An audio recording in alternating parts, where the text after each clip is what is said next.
Folks. So a brief lecture today. Just wanted to talk to you briefly about our next text, which is The Road by Cormac McCarthy.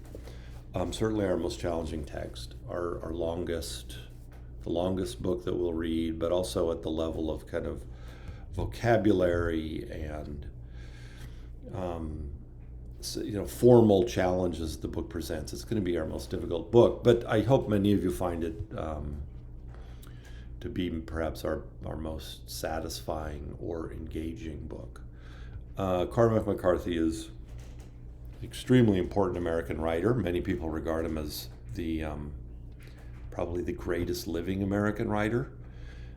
He's written a number of books that are regarded as masterpieces. This book, however, is somewhat unusual in that, unlike most of his books, which tend to take place in the American West, especially in sort of the border country between Mexico and the United States, this book takes place in a sort of a non-specific both place and time, clearly sometime in the future, in which the world has effectively been destroyed. Civilization has completely broken down. Something catastrophic has happened. We begin the book and don't know exactly what, but our two main characters, a man and a boy, and that's all we never get their names. They're just referred to as the man and the boy, are trying to survive in a world that has essentially ended. A post-apocalyptic dystopian world that makes human survival extremely difficult. And so the novel traces their journey on a road, or on a series of roads, from one part of the country that the father has decided would be impossible for them to survive, into another part of the country where he's heard things are potentially better. And of course, on the course of that journey, they confront a series of dangers and challenges that call into question a number of things. Not only will they survive, but is the situation worth surviving at some level? So we start off in the book in a kind of a disoriented place where we don't really know what's happened, why it's happened. We don't know who these people are. We don't initially know even what their relationship is. We do learn fairly quickly, though, that it's a father and his son. And that I think one of the themes of the book actually is about the nature of parenting, but also about the nature of a relationship between a father and a son. So, and McCarthy has said, in fact, I'm going to upload an interview that he did with Oprah Winfrey, actually, when the book first came out. One of very few interviews he's ever done. He does no publicity. He doesn't do interviews. He's a very private person. He doesn't go on book tours and what have you. But he did agree to meet with Oprah Winfrey when the book was published, because she actually selected it. This was back in 2006 for her monthly book club, which was a big deal at the time. And so I think somebody convinced him to sit down with her and have a talk. And I'll upload that. And one thing he does bring up is that he wrote the book in the context of having had a son of his own, and so sort of contemplating that experience. The other thing I want to point out is that also, although the book is what we call a dystopian novel, as opposed to like a utopian novel, which would happen in some kind of paradise, a dystopian novel happens in some kind of hell, and there's a long tradition of dystopian novels. I actually think that McCarthy, although he does put this in a world that's essentially ended, I actually think, and this is something for us to kind of contemplate going forward, that the book is actually a meditation on the world today at some level.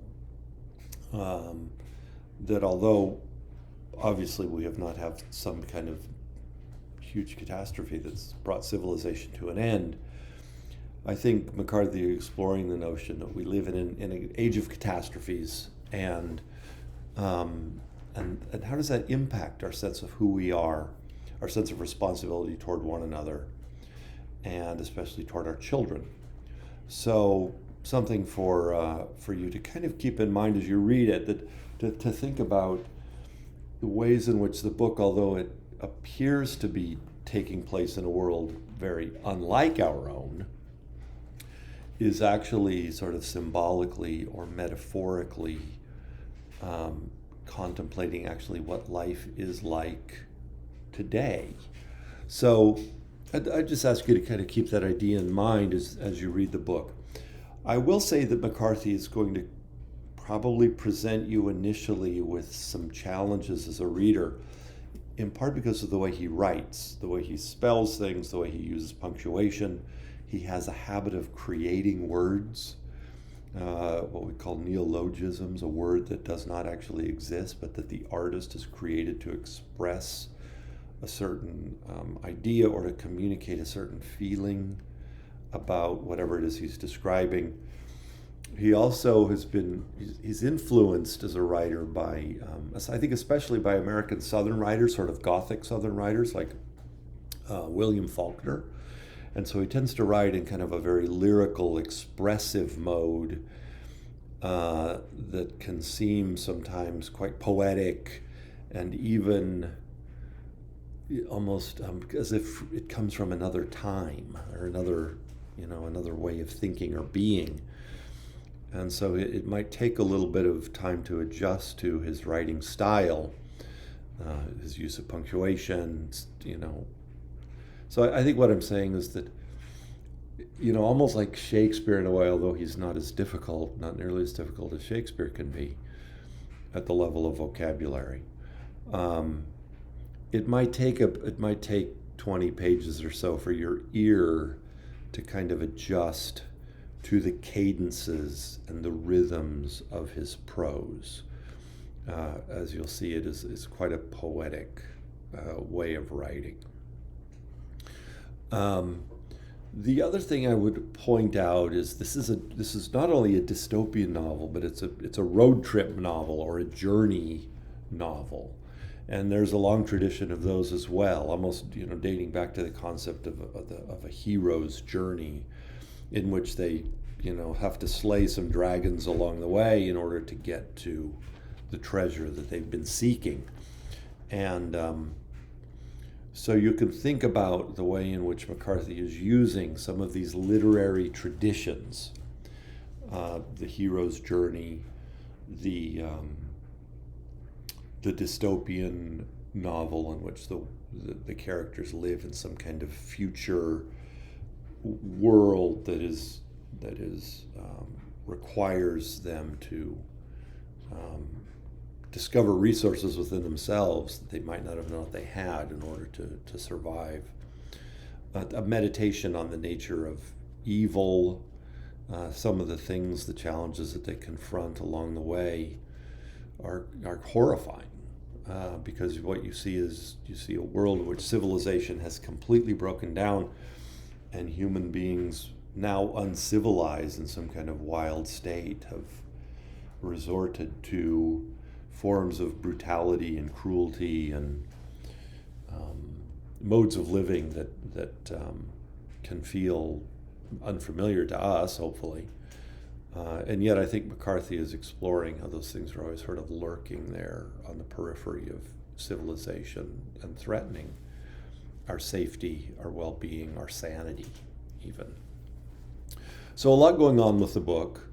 I will have you do a series of reading journals to just kind of think about some of these themes as they unfold. And you will likely encounter ones that I have not mentioned. But I would invite you to pay attention to certain passages that for some reason or another strike you as perhaps particularly beautiful.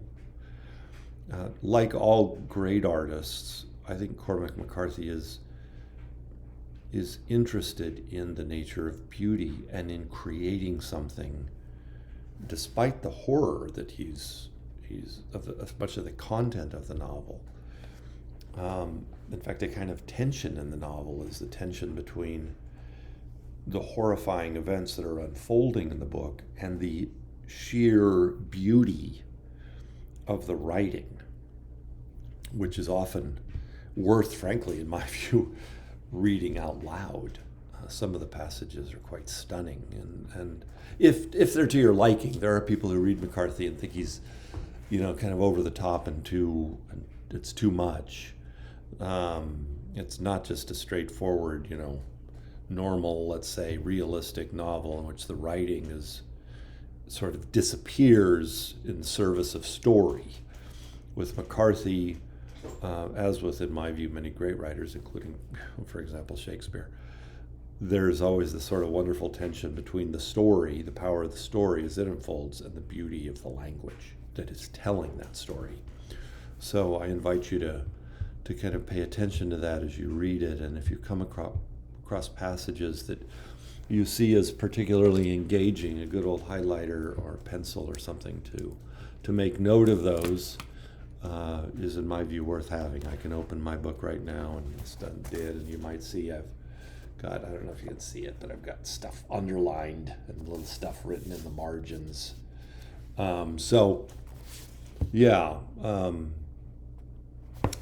The book's a meditation on questions, fundamental questions about life, life's purpose, what makes life worth living, the existence of some kind of divinity or God, and how that might manifest itself, or the absence of God manifests itself in the world. So all those themes are sort of surfacing throughout the story of this journey of this man and his son, which is fundamentally a journey of survival, and of a father's work in defense of his child. So make your way through it. I've divided the reading into 3 sections, more or less the book into 3s, because it has no chapters. It doesn't have a part 1, part 2, part 3. It's a continuous flowing narrative with very few flashbacks to events perhaps prior to or just after the catastrophe that has essentially ended civilization. Mostly, though, it's just a story of a journey that sort of non-breaking, although the journey itself the narrative itself is broken into a series of usually relatively short passages that narrate a different scene. There is a cinematic feel to it, or perhaps almost like a photo album where another image comes up and is described, and then the book goes silent for a moment, and then another image comes up. And so, it's a formally interesting book. But by that I mean his use of form, I think, is quite notable and interesting, in addition to his use of language. So I invite you to enjoy it. Think about what themes you see surfacing, in addition to maybe some of the ones that I've mentioned. And do keep in mind that idea that although the novel, the story takes place in a world that is very unlike our own, you might think about ways in which actually it isn't so unlike our own. We might be living ourselves through a kind of slow-moving catastrophe. Certainly there's always, in a nuclear age, a threat of, catastrophe befalling us. So, in any case,